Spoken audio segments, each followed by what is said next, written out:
नमस्कार, पुण्यश्लोक के level show में आज हमने देखा कि देवी अहिल्या जागीरदार के घर पर तो उन्हें सबूत मिल गए थे। उसके बाद में वो सबूत और ढूंढना चाहती हैं तो आसपास जो घर में तबेला होता है, जहाँ भी अनाज होता है, सब जगह वो ढूंढती हैं। पशुओं के बाड़े में ढूंढती हैं तो कहाँ पाती हैं। फिर देखती है वहाँ पर उन जमीन में बहुत सारा धन और कागजात गाड़ रखे होते हैं। देवी अहिल्या जान जाती है कि इतनी बेचैन आखिर क्यों है जागीरदार की पत्नी। बस इसीलिए वो गड़ा हुआ धन भी और कागजात भी वो प्राप्त कर लेती हैं। और फिर क्या होता है, और फिर वहाँ से कुछ बैलगाड़ियों के साथ, मतलब सजी धजी बैलगाड़ियाँ होती हैं, कुछ बैल जा रहे होते हैं। देवी पूछती है कि इतने सारे बैल कहाँ जा रहे हैं। तब जागीरदार की पत्नी कहती हैं कि ये सारे बैल तो दान के लिए हैं और चरने के लिए भी जा रहे हैं। तब देवी कहती मतलब चरने के लिए, घास चरने के लिए जा रहे हैं तो इतनी सज धज कर। कहती हाँ, बाद में मंदिर में जाएंगे और हम दान करने वाले हैं वहाँ पर, इसलिए ठीक है। फिर देवी उनको आवाज़ लगाती है कि रुक जाओ, मगर वो बैल नहीं रुकते, वो बैलगाड़ी नहीं रुकती, दौड़ती वहाँ से चली जाती है। अब देवी अहिल्या तलवार हाथ में लिए हुए सैनिकों के साथ में उनके पीछे पीछे दौड़ पड़ती है। जंगल में पहुँच जाते हैं। बैलगाड़ियाँ होती हैं, बैलगाड़ियों को चलाने वाले होते हैं और बड़े सज धज के मतलब थे साथ। मगर एक इंसान कंबल ओढ़े, जी हाँ, यहाँ भी उसने कंबल ओढ़ रखा है लाल रंग का। पहली बार ये कंबल दिखाया गया लाल रंग का। खैर, एक इंसान जा रहा होता है। कौन होता है? जागीरदार होता है। देवी अहिल्या वहाँ पहुँच जाती है, रुकने का आदेश देती हैं। बैलगाड़ियाँ रुक जाती हैं, सैनिक भी साथ में होते हैं। मगर तभी उस जागीरदार की पत्नी कहती है कि ये धर्म कर्म का काम है, इसमें आप बाधा ना बने, किसी भी बैल को आप हाथ नहीं लगा सकते क्योंकि ये दान के लिए जा रहे हैं। तभी एक सैनिक कहता है देवी अहिल्या सही कह रही हैं, क्योंकि ये पुण्य का काम है, धर्म का काम है, और ये मतलब कि अवहेलना होगी धर्म की यदि हम इतने पुण्य काम के लिए जब ये जा रहे हैं बैल, इनको हाथ लगाएंगे तो इनको छेड़ेंगे तो। फिर देवी अहिल्या कहती है ठीक है, कोई बात नहीं, मैं भी चरवाही की बेटी हूँ। और फिर वो एक अजीब तरीके की आवाज़ निकालती हैं जो खास तौर पर चरवाहे अपने पशुओं को एक तरफ करने के लिए, तितर बितर करने के लिए इस्तेमाल करते हैं। और वो सैनिक भी खुश हो जाता है कि हाँ, देवी अहिल्या बिल्कुल सही। जब आवश्यकता होती है तलवार की तलवार चलाती हैं, जब आवश्यकता होती है सुई की तो सुई चलाती है, और जब आवश्यकता होती है अलग ही नुस्खे की तो बस वही काम में लाती हैं। और यहाँ पर जैसे ही देवी अहिल्या ये काम करती हैं, जो बैल होते हैं, बैलगाड़ियाँ होती हैं, वो इधर उधर भाग जाते हैं। अब बेचारा जागीरदार क्या करता, किसके सहारे छिपा रहता? बैल तो इधर उधर भागने लगे थे। बस हींग लगाना फिटकरी, रंग भी चोखा आई, वही बात हो गई। जागीरदार पकड़ा गया, किसी बैल को हाथ नहीं लगाया, सैनिकों को भागना नहीं पड़ा, मगर जागीरदार भाग गया। फिर देवी अहिल्या पीछे भागती है, सैनिक भागते हैं, और जागीरदार थक जाता है, हार मान लेता है कि नहीं बस अब और नहीं भागा जाता, बेसुध होकर गिर जाता है। देवी अहिल्या सैनिक वहाँ पर पहुँच जाते हैं और क्या देखती हैं, देवी अहिल्या आगे बढ़ती हैं, जागीरदार गिरा हुआ होता है तो ये जीवित तो है, देखना चाहती हैं। तभी जागीरदार तलवार लगा लेता है देवी अहिल्या की गर्दन पर, और अब सैनिक हाथ में तलवार लिए होते हैं, कहते हैं छोड़ दो छोड़ दो। मगर पीछे से क्या होता है, तभी तभी एक सैनिक, वो सैनिक जो गुप्तचर भी है देवी अहिल्या का, वो बाण चलाता है और वो सीधा लगता है जागीरदार की पीठ पर, और जागीरदार तुरंत अपने प्राण त्याग देता है। अब देवी अहिल्या वहाँ पर सुरक्षित होती है, उनका वो अंश जो उनके पेट में पल रहा है वो सुरक्षित होता है। खैर, बात ये थी, पकड़ा जाता तो अच्छी बात थी, मगर देवी अहिल्या ये भी नहीं चाहती थी कि किसी की भी हत्या हो, मगर वो कृत्य ही ऐसे कर रहा था।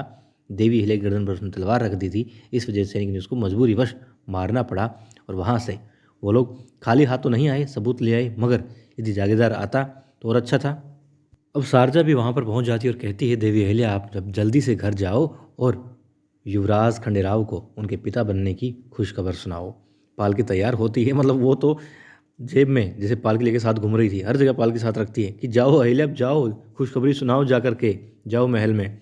और देवी अहिल्या पालकी में बैठ जाती हैं और रास्ते में वो क्या देख रही होती है, क्योंकि खुश होती है, और जैसे इंसान के भाव होते हैं ना, बिल्कुल वैसी उसे चीज़ें दिखाई देती है। सच्चाई है, अच्छे को अच्छा दिखेगा, बुरे को बुरा दिखता है, और देवी अहिल्या जो हमेशा अच्छा ही देखती है।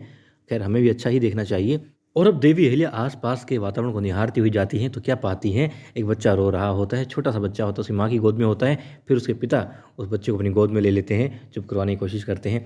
देवी अहिल्या पालकी को रुकवा लेती है, एक सैनिक को बुलाती है, सैनिक दौड़ा हुआ जाता है, और देवी अहिल्या फिर कुछ मुद्राएं अपने हाथ में लेती हैं, उस सैनिक को देती हैं और कहती हैं उनको दे आओ। अब वो जाते हैं, सैनिक दे आते हैं। फिर क्या होता है, पालकी आगे बढ़ जाती है और देवी अहिल्या यही देख रही होती है। रास्ते में उन्हें दिखाई देता है कि एक महिला होती है जो गर्भवती होती है, उसकी मतलब डिलीवरी बस होने ही वाली होती है। उसके पति उसको पालकी में, मतलब जो बैलगाड़ी होती है उसमें बैठा रहे होते हैं। मतलब किस तरीके से पति पत्नी का प्यार, संतान, पिता का, माता का प्यार वो रास्ते में देखती हुई आ रही होती है और बहुत खुश हो रही होती हैं।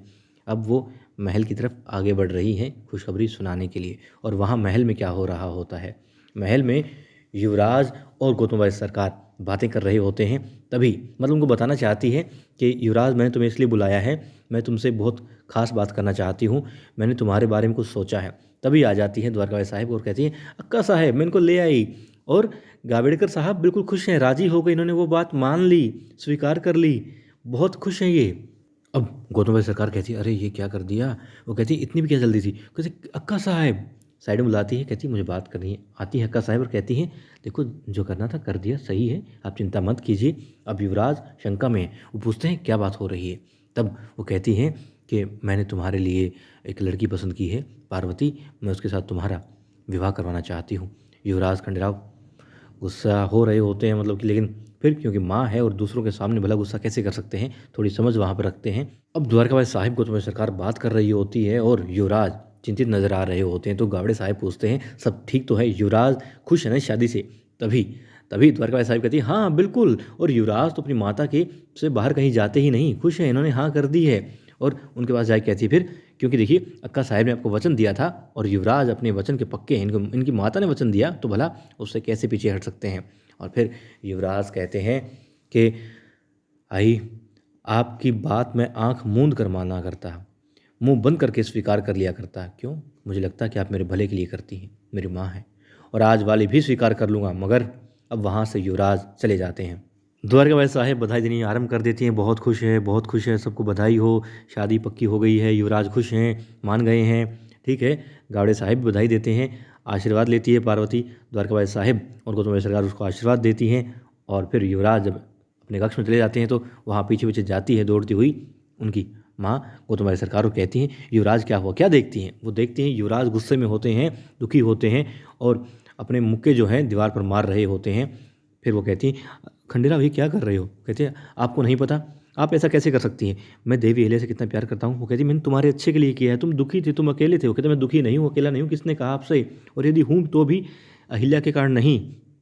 भले लगता हो किसी को भी कि मेरे और अहिल्या के बीच में बहुत सारे मतभेद हैं और हम मतलब विचार हमारे अलग अलग हैं, सोच अलग रखते हैं, लगता हो बेशक, मगर देवी अहिल्या और मैं एक ही हैं। उसे धोखा देने की आप कैसे सोच सकती हैं, अहिल्या को धोखा दे रही हैं आप, मैं उसे धोखा दे दूँ कैसे, भला कैसे। वो मतलब बरसों का हमारा प्यार प्रेम रिश्ता सब यूं ही व्यर्थ, उसका कोई महत्व नहीं। वो कहते हैं, ऐसा नहीं हो सकता, अहिल्या और मैं एक ही हैं, बहुत प्रेम है हमारे बीच में और मैं अहिल्या का स्थान किसी और को नहीं दे सकता।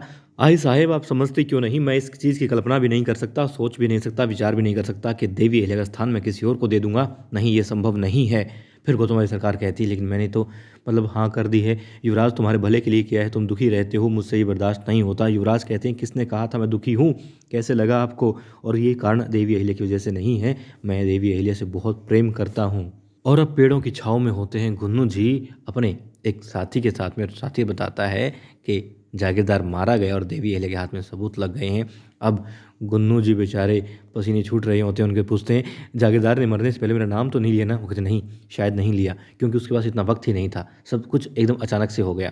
कहते हैं ठीक है, चलो नाम तो नहीं आया, मैं बस तो गया। मगर फिर सोचते हैं, यदि युवराज अहिल्या मतलब देवी अहिल्या यदि पहले पहुँच गई, उन्होंने बता दिया कि भाई सबूत है, जागीरदार गलत ही था, तो वो तो देवी अहिल्या पर विश्वास करने लगेगा।